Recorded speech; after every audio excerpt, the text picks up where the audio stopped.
Hey, there are 10 things you must know when it comes to fixing your credit. During the process, before the process, and after the process. You know I got you. I'm going to give you these 10 things. So with that being said, you already know what time it is. Let's get right into it.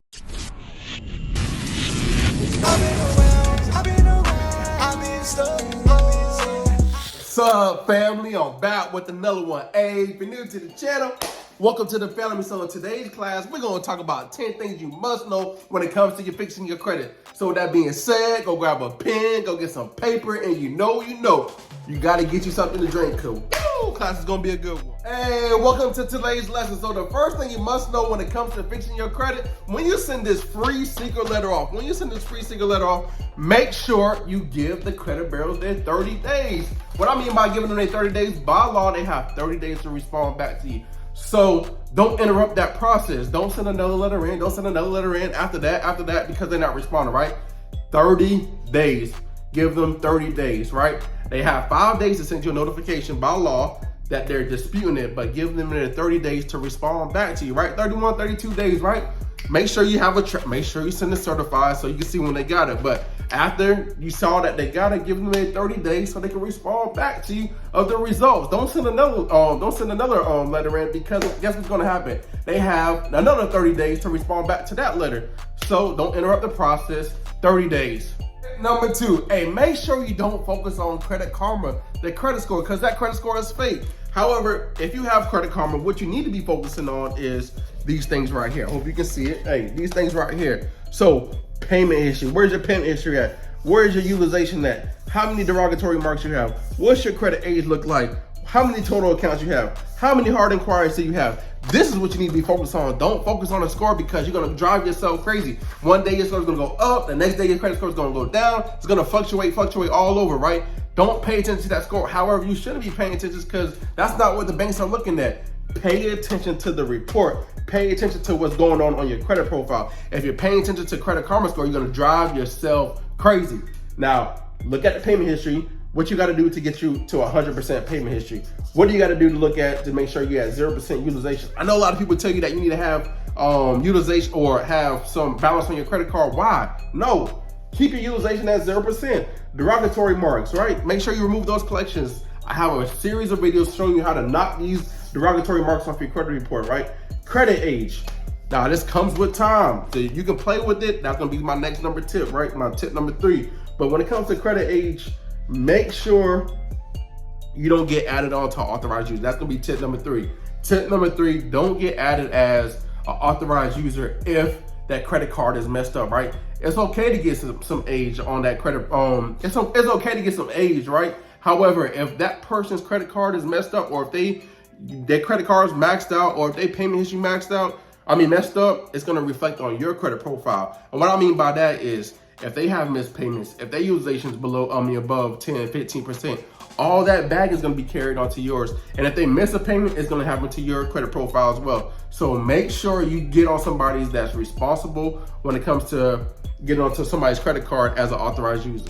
Number 4, stop applying for things when you know you're fixing your credit. Guess what's gonna happen? You're gonna get denied. And guess what else you're looking really thirsty. So when you're racking up all these hard inquiries on your credit profile, you're looking real thirsty. And guess what's gonna happen? Guess what else is happening? When you're applying for things, you're putting your personal information. So they're getting your name, they're getting your information, they're getting your address, they're getting all that information when you're applying for things, and they're gonna get that added to your credit profile. So stop applying for things when you're fixing your credit. 5, 6, and 7. I know a lot of y'all have Credit Karma. I don't know why y'all don't have credit monitoring. I challenge y'all to have credit monitoring. Y'all have everything else. Y'all have insurance for your car, you have insurance for this, you have insurance for that. But why don't you have credit monitoring for your credit, right? Your credit score, seeing what's going on. So I challenge you to have that. However, I know y'all have credit Karma. However, I want y'all to pay attention to this, right? Instead of paying attention, I talked about it before, paying attention to the credit score, pay attention to what's going on your payment history, what your utilization looks like, derogatory marks, credit age, total accounts, hard inquiries, right?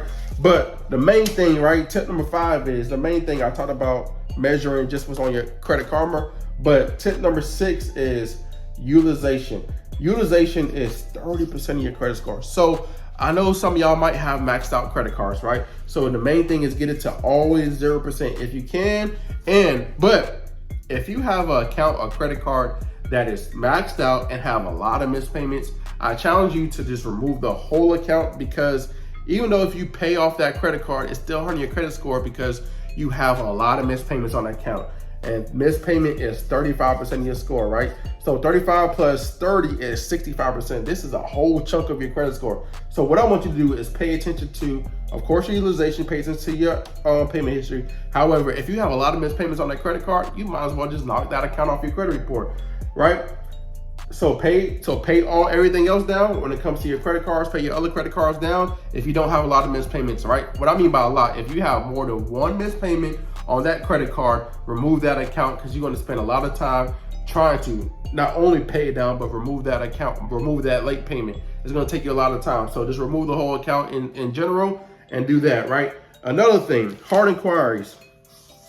After you fix your credit, right? After you fix your credit, you want to apply for things. But if you apply for too many things at one time, the bank's going to consider you thirsty. They're going to say that you even though you have a 750, 800 credit score, the bank's going to be like, yo, you thirsty because you apply for this place, this place, this place. They see that you have this open account and they're going to deny you. So just wait 3 to 6 months before you apply for something else. Don't continue applying for things because the bank's going to deny you, and you don't want to get denied and get frustrated, right? So just don't be looking thirsty out here. Just apply after you fix your credit. Apply for things 3 to 6 months later. Let that age build on that credit profile. See that this person can manage credit, and then apply. Hey, tip 8, 9, and 10. Pay attention to me now. When it comes to after you fixing everything or getting everything removed from your credit report, right? Yo, this is a tip. Every bank don't pull from every credit bureau. What I mean by that is some banks pull from only TransUnion. Some banks pull from only Experian. Some banks only pull from Equifax, right? So if you know that, then you can go get money from certain banks that only pull from Experian. Some banks only pull from TransUnion. Some banks only pull from Equifax. That's a tip, because you can get 30 from there, 30,000 from banks that just only pull Experian. $30,000 from some banks that only pull TransUnion. Another $30,000 from banks that only pull Equifax. Get you some bread, right? $100,000, 100K blueprint. Hey, if you want to know about that, let me know. But that's tip number 8. Also, when it comes to removing those negative items, when you apply for credit cards, tip number 9, when you apply for credit cards, right? I challenge you to apply for credit cards that only give you reward points. So cut out these debit cards, right? Because now you know how to manage your credit. Now you know what to do when it comes to your finances and everything like that. So what I do challenge you to do is use your credit cards for paying your bills, paying your rent, paying your utility bills, paying for things that you already have to pay, gas, car payment, and everything like that. Because guess what? You're gonna get rewarded for every time you spend your credit card, right? You don't get rewarded for using your debit card. So use a credit card for pay for things, but you gotta be financially responsible when it comes to that. I'm not telling you what to do, I'm just giving you some pointers. You get points for every time, and guess what? You can have a free Christmas after all the points you accumulated over time, and get you a free Christmas. That's what I did. That's what my partners do. That's what everybody else do. They use their points to go shop at the Louis store, at the designer places. You can do the same thing, but you got to use your credit cards responsible.